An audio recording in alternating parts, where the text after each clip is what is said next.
Hi, I'm Daniel Lucas, and welcome to Book 101 Review. Book 101 is all about the books that I read for the last 40 years. And today I have my special guest. He's an entrepreneur and no other than Mr. John Bliss. Welcome to Book 101, Mr. John, and can you please introduce more about yourself that I miss? Oh, yes. Hello, Daniel. My name's John Bliss. It's my pen name. I'm not gonna give you my real name, but I am you can say an entrepreneur. I've had a business for 25 years. It was in engineering. I grew it up to from zero to maybe 25 employees and just sold it recently. But all throughout, I've been reading and reading and reading a lot of history. It's just what I do, and I wrote a book, and this book is actually the result of um, all of this reading. I think that should probably sum up who I am. Mr. John Bliss, thank you so much for sharing your knowledge and wisdom to the world. Thank you. And today let's talk about seeking meaning in godly age from idealism to tyranny. And the fourth seat implies a transformative, often brutal process. Why is shame such a potent, perhaps necessary fuel for this kind of profound personal transformation? Well, it's so really what I've done is I've looked at humanity, let's say, throughout history from ancient times to the present.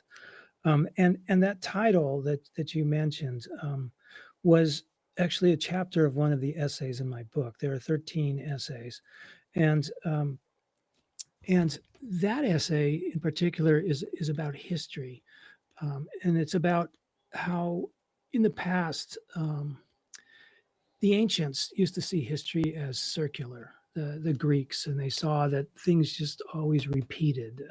Things, or if you can look at Ecclesiastes in the Bible, where they talk about everything that you're seeing done now was done before. Nothing is new under the sun, and all of that. And and that idea of a cyclical type history existed, let's say, until probably St. Augustine. He's the first writer that I know of that really wrote about history as being linear, and linear meaning that the humanity is progressing towards something, and that something in St. Augustine's mind was the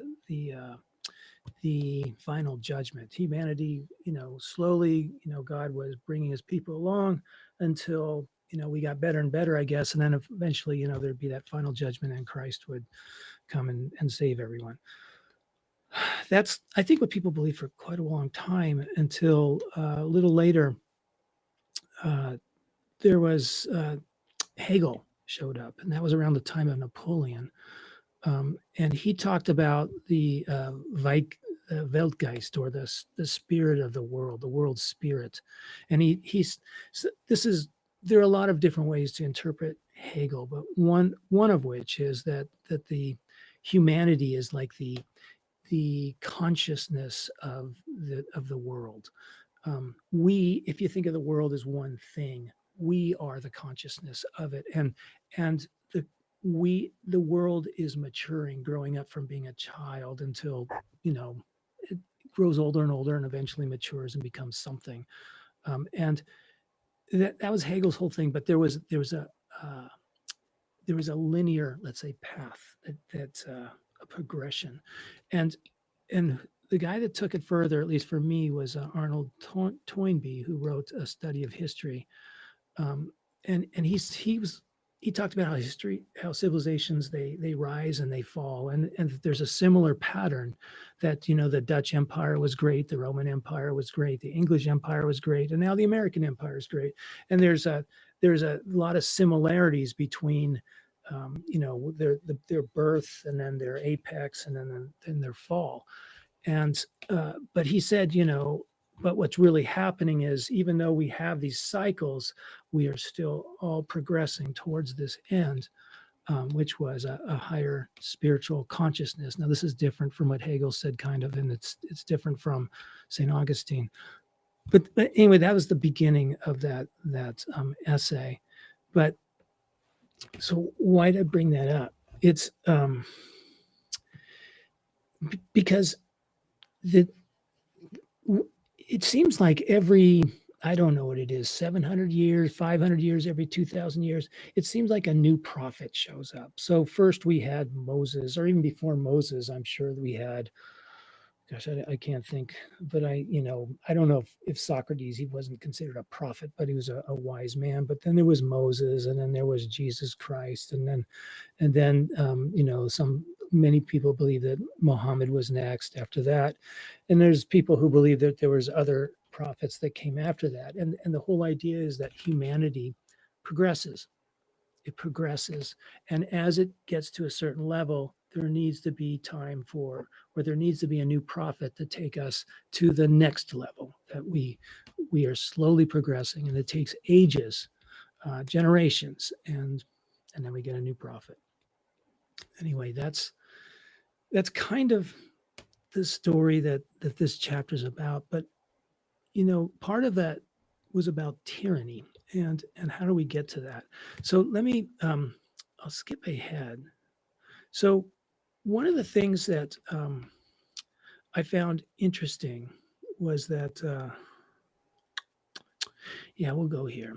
So Nietzsche, I think everyone, he's famous for saying God is dead. And I'm not sure if everyone agrees really what he meant by that, but I think what he meant was, or he even said this, if you read the whole quote, God is dead, we killed him. How'd we how'd we kill him? Or what does that mean? What it means is that we became godless, kind of, actually.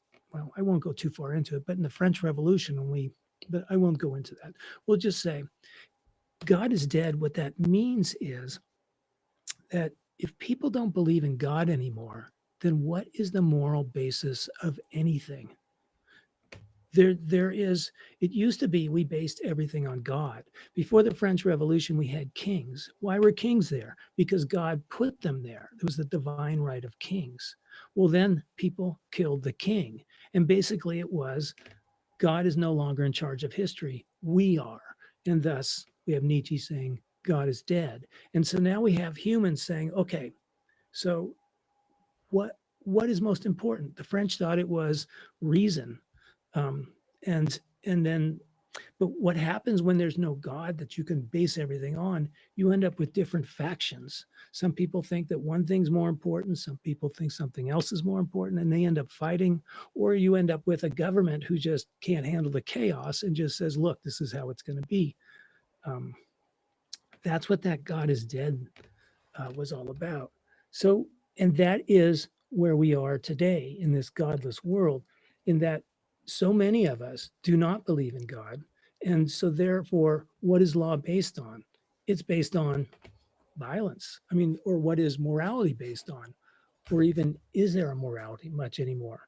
It's, it's the government is now, let's say, the governments have always been in charge, but the governments can't base it on God anymore.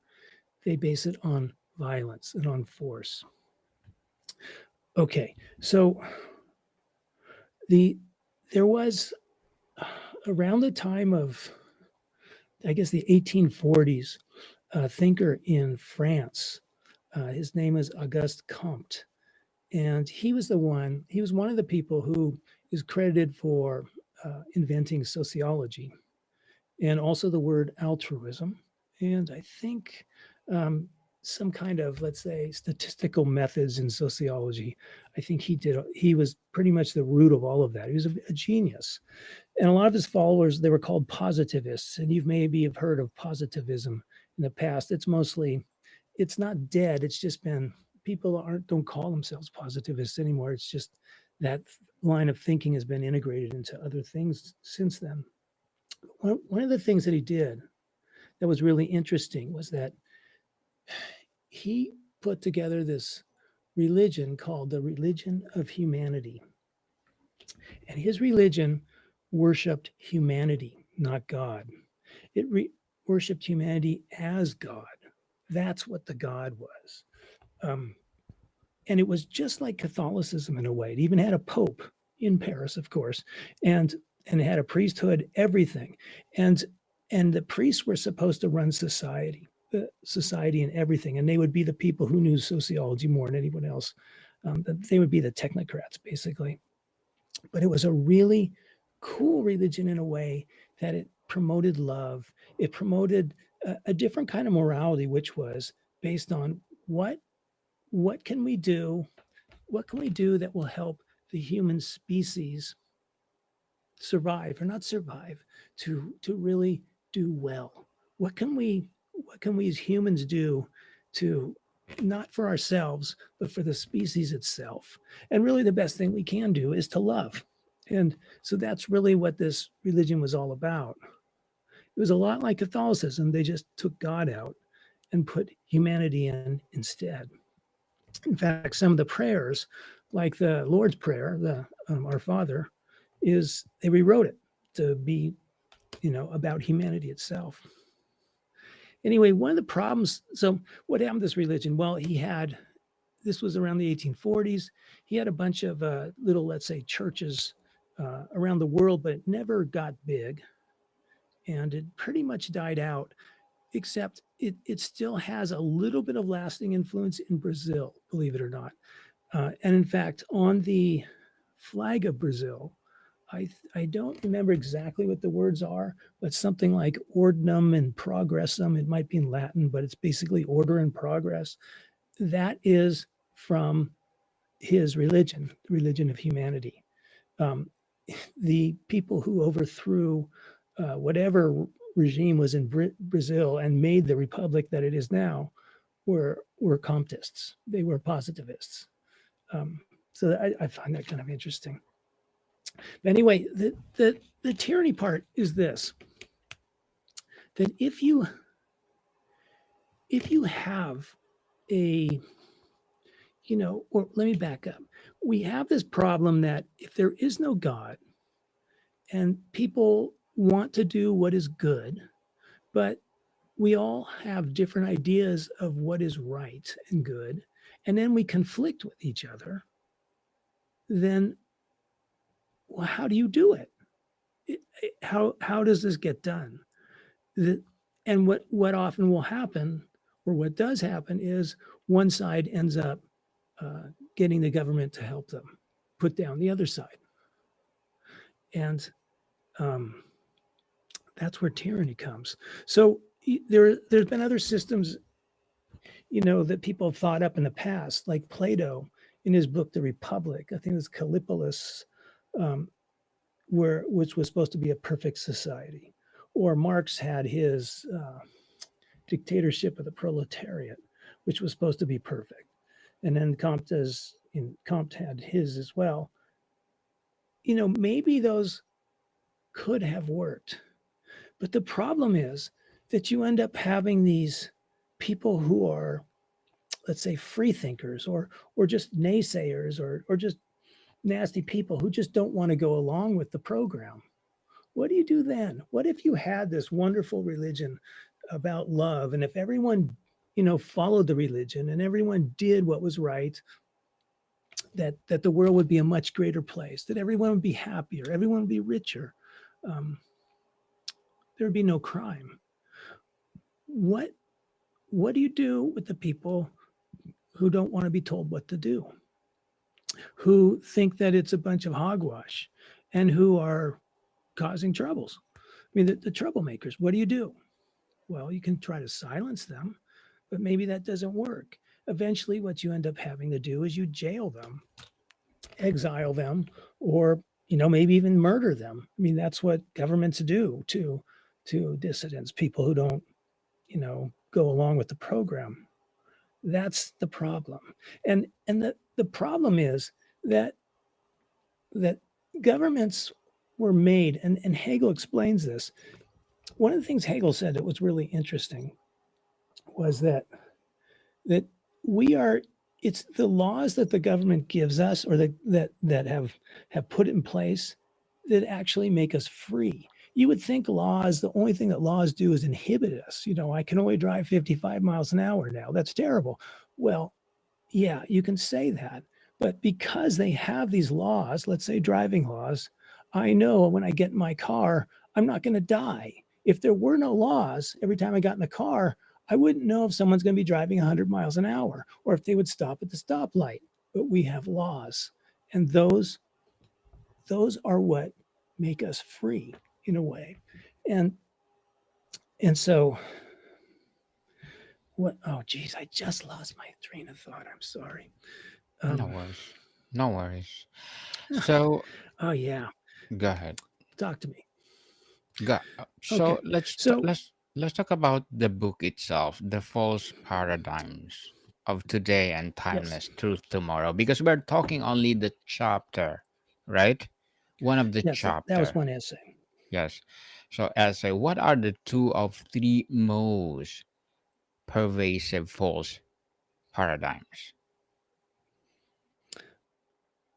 Uh, that's good.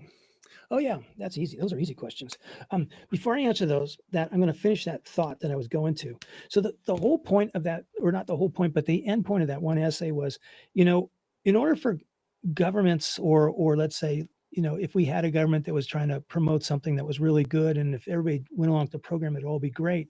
They end up silencing the free thinkers. But the problem is that the free thinkers are the ones who end up providing the revolutions and thought and all of that bring us to the new place. For example, Buddha or Christ or Moses or Mohammed or Joseph Smith or whatever, whoever you want to talk about, those would be people who would be locked up and crucified or killed. And that that is the crazy thing. It's like that's the crazy thing to have to try to enforce, let's say, or bring about a better world. The people who are trying to bring it about end up tamping down those people who would actually bring about the better world. They silence the free thinkers. Okay, back to your question. The the the false things that people believe today. I'd say that the number one for me would be science.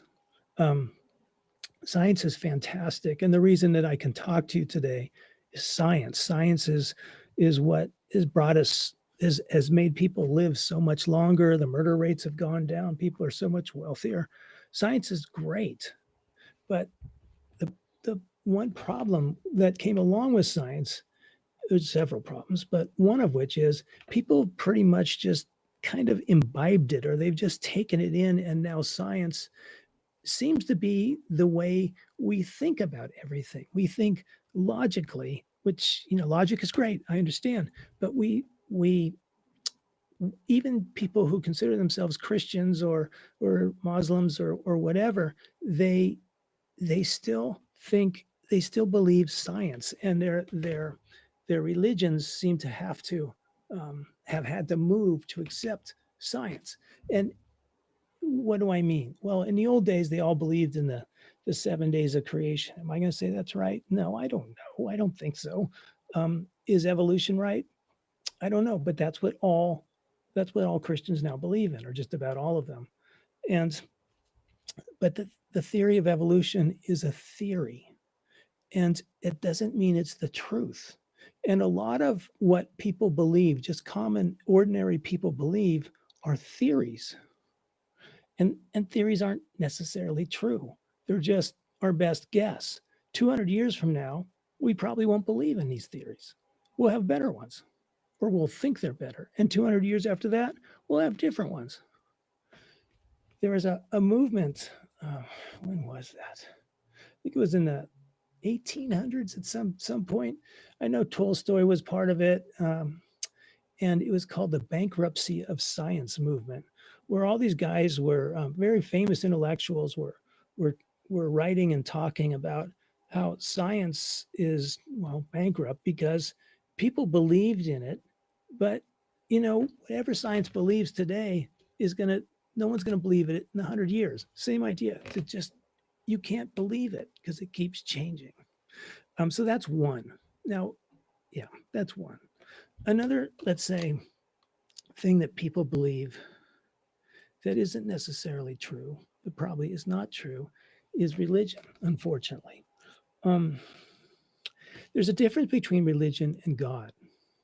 So I personally believe there's a God. Religion is mankind's best attempt to describe God. The story seems to be kind of similar wherever you go. If you talk about Buddha, you talk about Christ, probably Muhammad as well, although I don't know much about Islam. But you have these people, these visionaries or prophets or whatever, mystics who are able to touch God and who are able to really experience, the immensity, the timelessness, the just the I can't describe what it is because it is so much, and it goes beyond what our words can express. They say it's ineffable. It's something that we cannot communicate to other people when you experience God. And so we have these people. Abraham Maslow, a very famous psychologist, called them peakers. That would be mystics. And these peakers, they touched God. They tried to explain it to their disciples, did the best they could.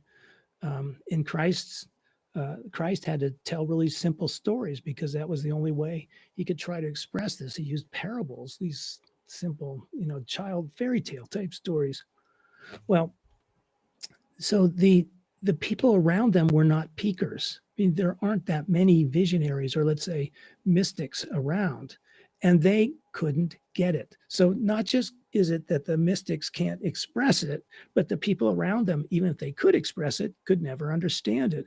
It's like trying to explain to someone um, what it's like to swim to someone who has never been in a swimming pool, a bathtub, or the ocean, or what is sex like? How do you explain that to a 5-year-old? They just will never understand that.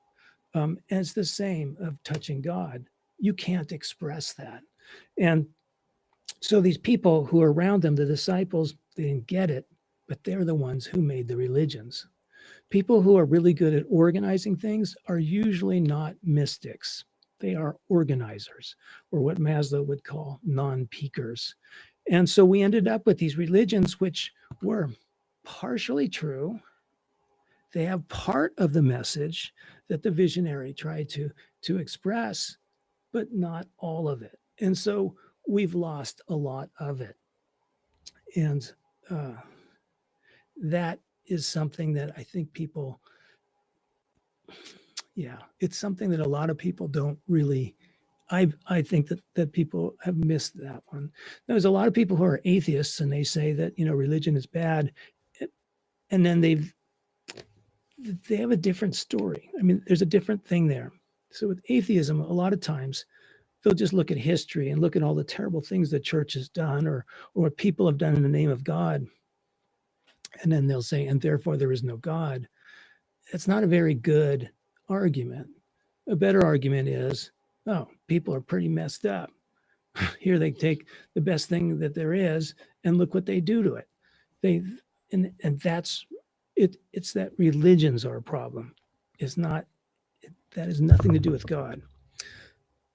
So those are two. Um, Another one could be that a lot of us aren't aware of how we are affected by the groups that we are in. For example, you being Daniel, being a Canadian, I'm sure you have a certain attitude towards Americans. We don't have to talk about it, but especially now with Donald Trump being in power and all of that, that I'm sure a lot of Canadians are not happy with him, or even starting to think of Americans as not so nice and all. And that's just because you belong to that group of Canadians. If you're in the United States and you're a Democrat, you hate Donald Trump. If you're in the United States and you're, let's say, a MAGA person and you hate people who don't hate Donald Trump, um, if you are a Dallas Cowboys fan, then you can't stand San Francisco 49ers. I mean, there's different groups will affect how you think. and and I don't think that people really recognize how our thinking is compromised by the groups we belong to. Um, an example. Here's an example, a personal example. I was going to visit my family and in another city. So I'm an older guy, and I was visiting my siblings who are older, and I found that I'm a cheap person in general. I don't like to spend a lot of money on hotels for some reason, and I found that I was going to stay. I just couldn't. I just couldn't bear going to a Motel 6 and spending $150. It didn't make any sense to me. I couldn't do it. So I went and booked a place with a tent, a tent in somebody's backyard or something like that for like $40. And I realized that I'm half Mexican, and I realized that what I had in me that was kind of being expressed out there was from this whole action was that I was a dirty Mexican and that I didn't belong in nice hotels. It was something that I didn't know I had been carrying with me for decades and decades, but I had internalized it. I didn't know it was there. I got it from my father. And that comes from belonging to a group. A lot of times the groups will put ideas and let's say ways of looking at the world into your mind without you even being aware. You're not even aware you're thinking that way. And that's what I mean by that. So one of the things that's really warping the way we think is what groups do we belong to? So that's another one. That's three. I could list a few more, but I think that'll do. Okay, Mr. John, before we wrap up our discussion for today, I'm inviting you to please to listen to my other podcast, people, my other podcast, because my Abstract Essay is already in fifth season, Abstract Poetry in second season, and my Book 101 review in fifth season too, Comedy 101 in second season, and my Food 101 in fifth season as well, Geography 101 in fourth season, and my Baby Podcast Law 101 and Mental Health 101, Love Letters in third season, and Movie 101 review in Music 101 in fourth season, and Science 101 and Sex 101 in its first season. Please listen to them wherever you listen your podcast. So, Mr. John, what's the biggest question you hope your essays prompt readers to ask themselves and others? Mm, mm, Gosh, that's a great question. Um, I think it was more, I wanted people to realize that they don't know anything. And not only do they not that I know anything, I also know that I don't know anything. But the one thing I know is that I don't know anything. But I don't think anyone else does either. And I think it was more of a realization. You don't know anything. And the other thing that I wanted people to get from this was that there's a different way of looking at life. And that is, you don't have to look at it just as an individual. How can I get what I want in this world? How can I get ahead and all of that? There is another way, and that is to look at us the way Comte was talking about in his Religion of Humanity, and to look at yourself as just being part of humanity. It's humanity which is the real creature. I mean, you and me will both be dead in what, 50 years, Daniel? And then another 50 years from now, no one will remember us, but humanity will still be here. That's the real story. It's humanity and its whole progression from wherever it was in the beginning, when we were cave people, naked and shivering and scared of everything, to wherever we're going, where we can't fathom that. It's just beyond us. Yes, indeed. And Mr. John Bliss, thank you so much for sharing your knowledge and wisdom to the world. So, can you please invite our listeners to support your advocacy, your book, or whatever projects that you're doing right now? Hey, thank you very much. Yes, Mr. John, where do people can buy your book?